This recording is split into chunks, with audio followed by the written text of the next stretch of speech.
2023. Shettima is unfit to be Nigeria's vice president, and here is why. This is an analysis someone has put together and sharing with every one of us. If Alhaji Bola Ahmed Tinubu, presidential candidate of the All Progressives Congress APC, becomes president next year, it is not only his exclusionist Muslim presidency that would unsettle Nigeria, but also his would-be deputy Alhaji Kashim Shettima. With Shettima's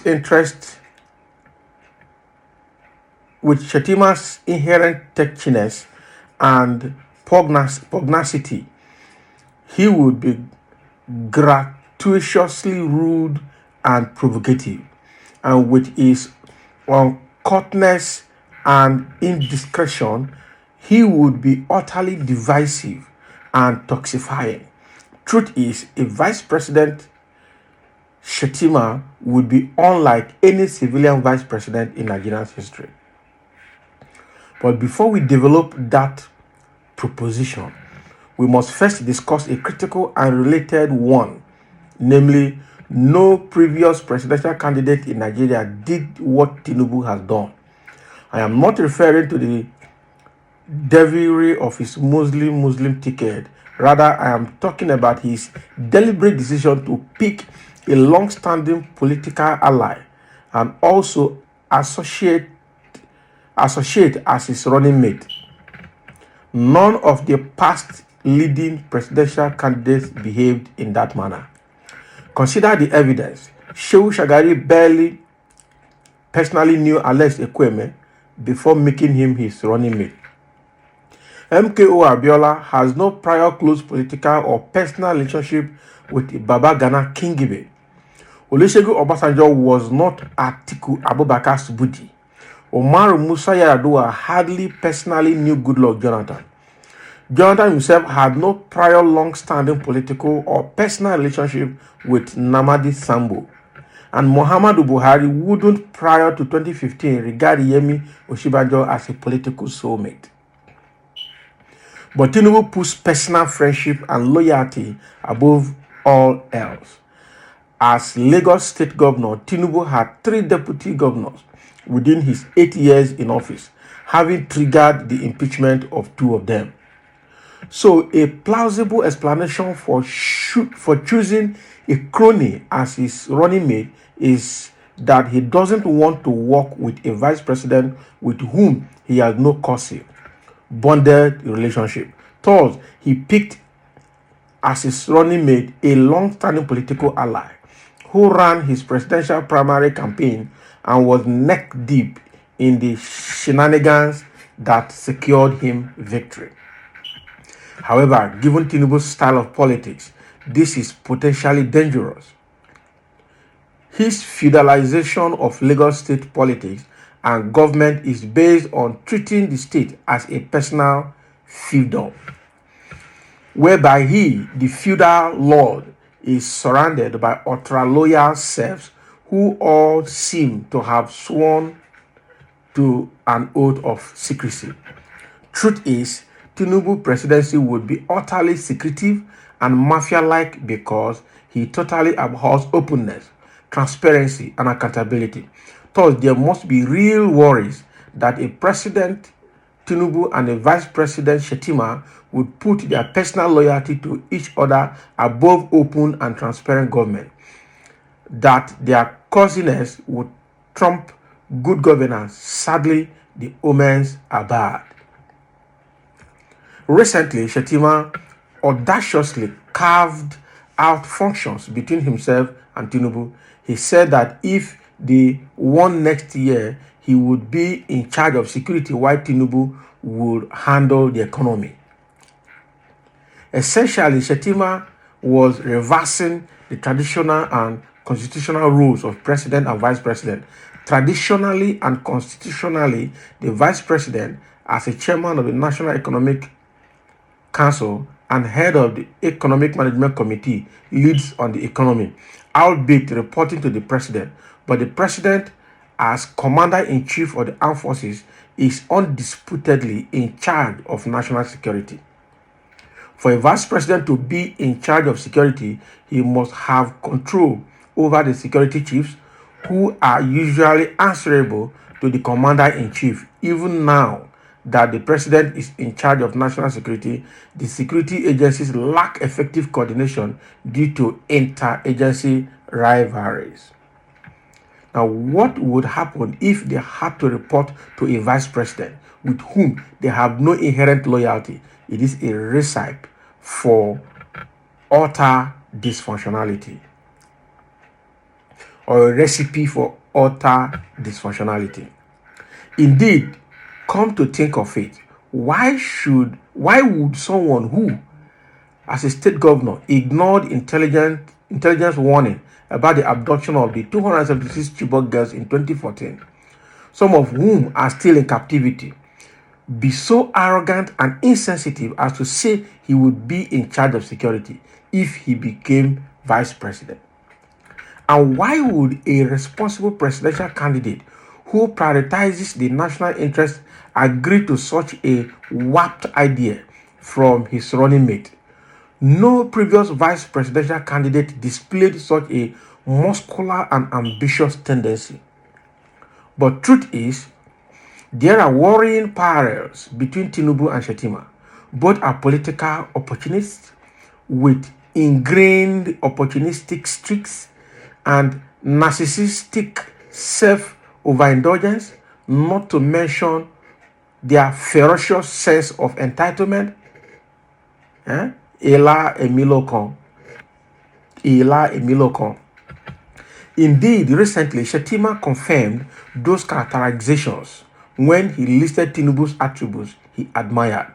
Speaking at the 96th anniversary celebration of the Yoruba Tennis Club in Ikoyi, Lagos, on September 15, Shettima said, among other things, that Tinubu has General Ibrahim Babangida's situational pragmatism, read crass opportunism, and Maradonic skills, and General Sani Abacha's taciturnity and ruthlessness. Of course, Shettima was right, considering how Tinubu maneuvered, blackmailed, and settled his party's leaders, delegates, and fellow aspirants to secure APC's presidential ticket. None will doubt his Maradonic or Machiavellian skills. And seeing how he turned Lagos State into a captive fiefdom, his ruthlessness can never be in doubt. As for taciturnity, well, try and ask Tinubu about his past. These are the qualities Shettima praised to high heaven, but they are not the attributes Nigerians need in their leader. Which brings us to Shettima himself. What are his unique attributes? And are they fit for purpose? Well, first, there is a consensus that the former Borno State Governor, who holds bachelor's and master's degree in agricultural economics, is well-read and eloquent, with a fondness for quoting great authors. But as Isaiah Berlin says in his great essay, the hedgehog and the fox knowledge is not wisdom. Knowledge is how much you know. Wisdom is the ability to use the knowledge in a way that shows good judgment. That's correct. The truth, sadly, is that Shettima often doesn't show wisdom and good judgment in his words and actions. He demonstrated this character flaw during his aggressive management of Tinubu's presidential primary campaign. Now, with the verbal incontinence he displayed when talking about his principal's fellow aspirants, you would wonder whether Shettima was a former state governor. For instance, he said Vice President Oshibanjo was too nice, saying that nice men like him should be selling popcorn and ice cream, which of course confirms that he, Shettima, is, as many people say, not a nice person. Recently, Shettima sparked viral trend on social media when he wore sneakers to the annual conference of the Nigerian Bar Association, showing no remorse. He later bragged that he did so deliberately to deflect and counterbalance his detractors, saying he wanted to mock them. That's hardly a vice presidential behavior, is it?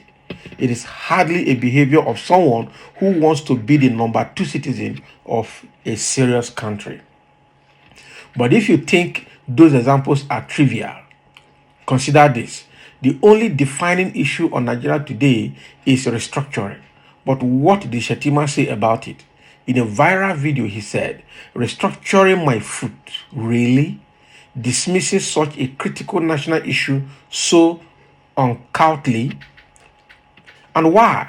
Shettima said people are talking of artificial intelligence and nanotechnology and wondered why Nigerians are talking of restructuring federation. Clearly, he doesn't understand that artificial intelligence and nanotechnology can't take place in an institutionally dysfunctional country. In a country where there is no unity, a sense of shared purpose, internal cohesion, and stability. Clearly, despite Shettima's seeming erudition, he lacks wisdom and good judgment.